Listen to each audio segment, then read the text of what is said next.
একাদশী, কাজের চাপ কম কম বলতে কি রান্নাটা কম, আর গাছগুলো না কাটতে হবে, মানে অযথা।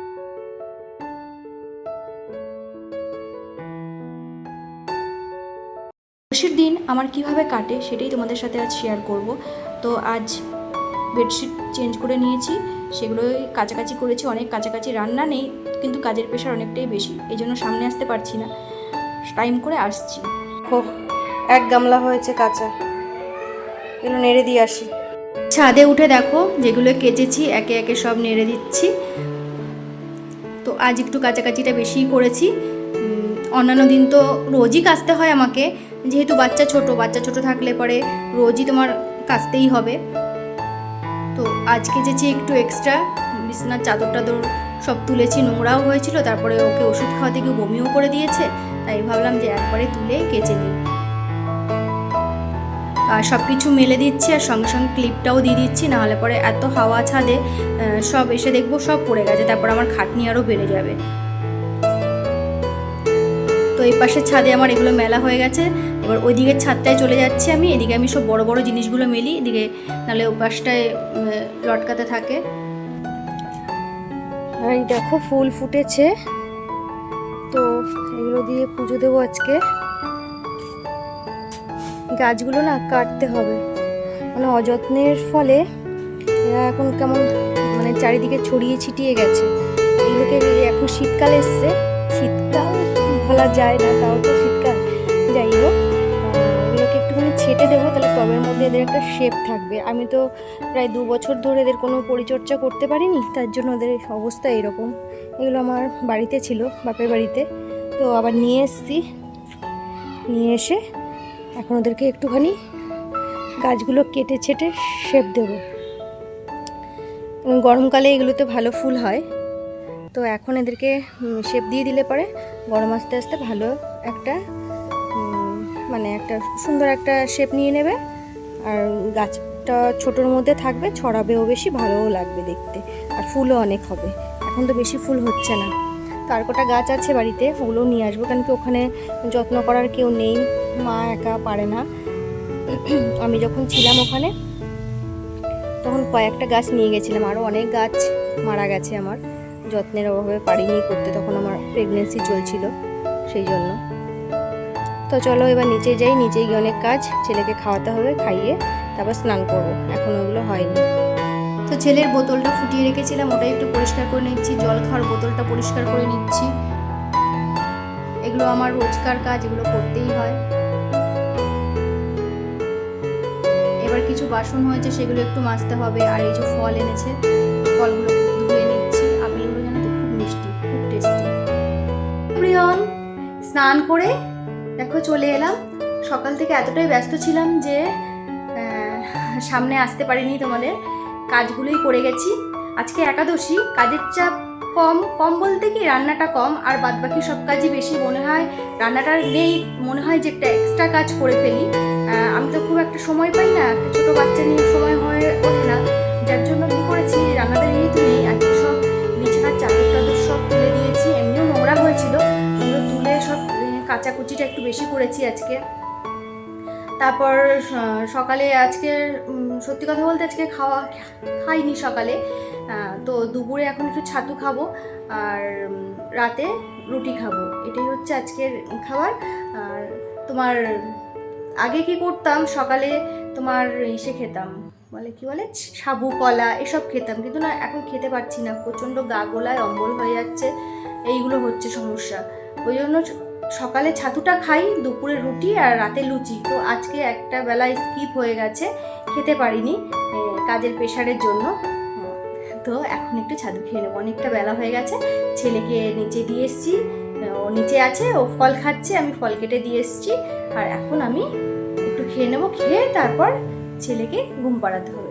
তো আর রান্নার প্রেশারটা এই জন্যেই কম যে আমার হাজব্যান্ড সকালবেলায় ডিউটিতে চলে গেছে, ওই জন্য আর রান্নার প্রেশারটা নেই। মানে ছেলেকে নিচে থেকে ওর বম্মা বলেছে দিয়ে দেবে খাবারটা, মানে ও মাছ ছাড়া যেহেতু খেতে চায় না, তো ওকে আজকে খাবারটা ওর বম্মাই দেবে, একাদশীর দিন ওর বম্মাই দেয় খেতে।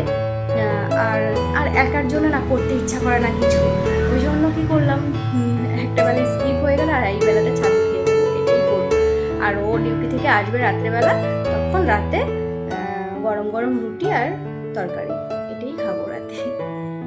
একার জন্য একদম ভালো লাগে না করতে, এটা আমাদের সবারই, বলো মেয়েদের এরকমই হয় যে সবার জন্য করবে দেখবে, কিন্তু একার জন্য তখন আর কিছু করতে ইচ্ছা করে না, তাই না? তারপর দেখো কিছু বাসন হয়েছে, সেগুলো একটু মেজে নিচ্ছি। খুব একটা আজকে তো এঁটো কাটা তেমন নেই, ওই একটু জল ফুটিয়েছি, তারপরে বোতল ফুটিয়েছি সেই বাটিটা, আর ফল খেয়েছে সেই বাটিটা, এই টুকটাক, খুব একটা এঁটো কাটা আজকে নেই। রান্নাবান্না তো করিনি। এবার সকালে আমি একটু খেয়ে নিচ্ছি, মানে সকাল বলবো না, এটা দুপুরেই খাচ্ছি, সকালে আমার খাওয়া হয়নি। তো একটু ছাতু, একটু লবণ, একটু চিনি দিয়ে বেশি করে জল দিয়ে খাবো, না হলে না আমি ওই গাঢ় গাঢ় খেতে পারি না, বমি পেয়ে যায়।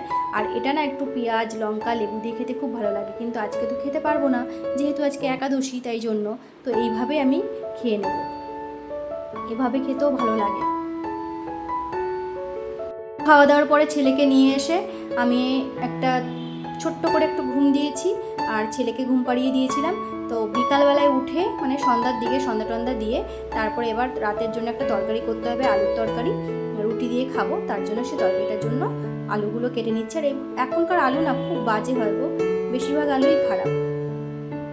তো একদম নিরামিষ করব, এটা আমি সাধারণত কালো জিরা ফোড়ন আর পেঁয়াজ দিয়ে করি, কিন্তু আজ একদমই নিরামিষ, তোমার 5 ফোড়ন দিয়ে করবো, একটু সামান্য মিষ্টি দেবো, আর নামানোর আগে একটু ধনেপাতা দিয়ে নামিয়ে দেবো।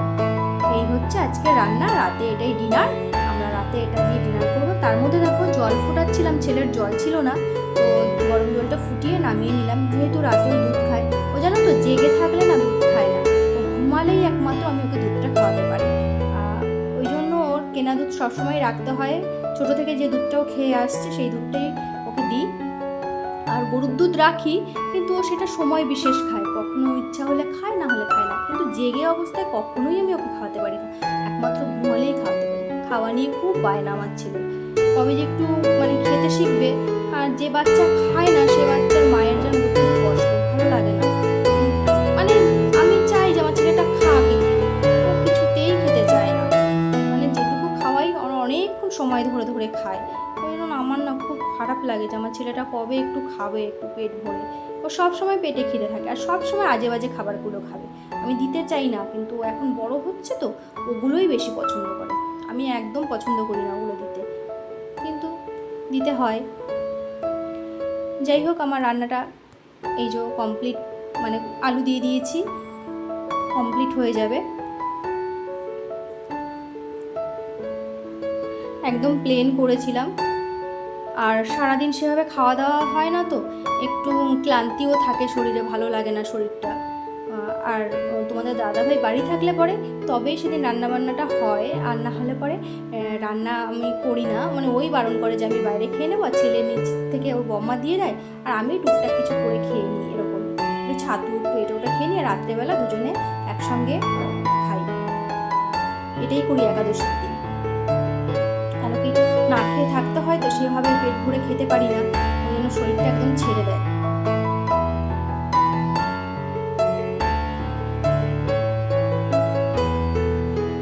তো রান্নাটা চলছে আমার, তো তোমাদের দাদাভাইয়ের আসারও সময় প্রায় হয়ে গেছে, আমি এটা করে রাখবো, আর তারপরে আসলে পরে রুটি করতে হবে, রুটি করে তারপরে আমরা একসঙ্গে খেয়ে নেবো। এই যে লঙ্কা, এই টমেটো, এগুলো টুকটাক করে একে একে দিয়ে দিচ্ছি।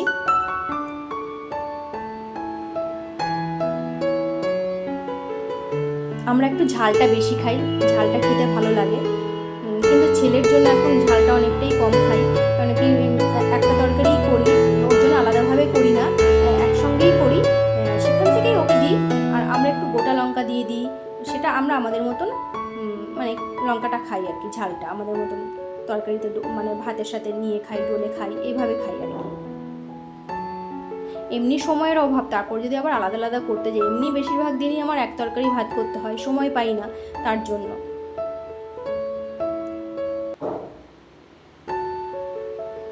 এবার রান্নার পরে দেখো যে কাজগুলো থাকে, সব কিছু ধোয়াধুয়ির ব্যাপার থাকে, ওইগুলো রান্না করে সব ধুতে হয়, পরিষ্কার করতে হয়, কড়াই মাজতে হয়, সব কিছু মেজে পরিষ্কার করে একদম টিপটাপ করে রেখে দিয়েছিলাম। তারপরে যখন তোমাদের দাদাভাই আসলো, মানে আমার হাজব্যান্ড যখন আসলো, তখন আমরা মানে আগে ছেলেকে খাওয়ালাম, ওকে খাওয়াতে অনেকটা সময় লাগে, ওকে বসে খাইয়ে নিলাম, খাইয়ে তারপর আমরা দুজনে বসে পড়লাম খেতে।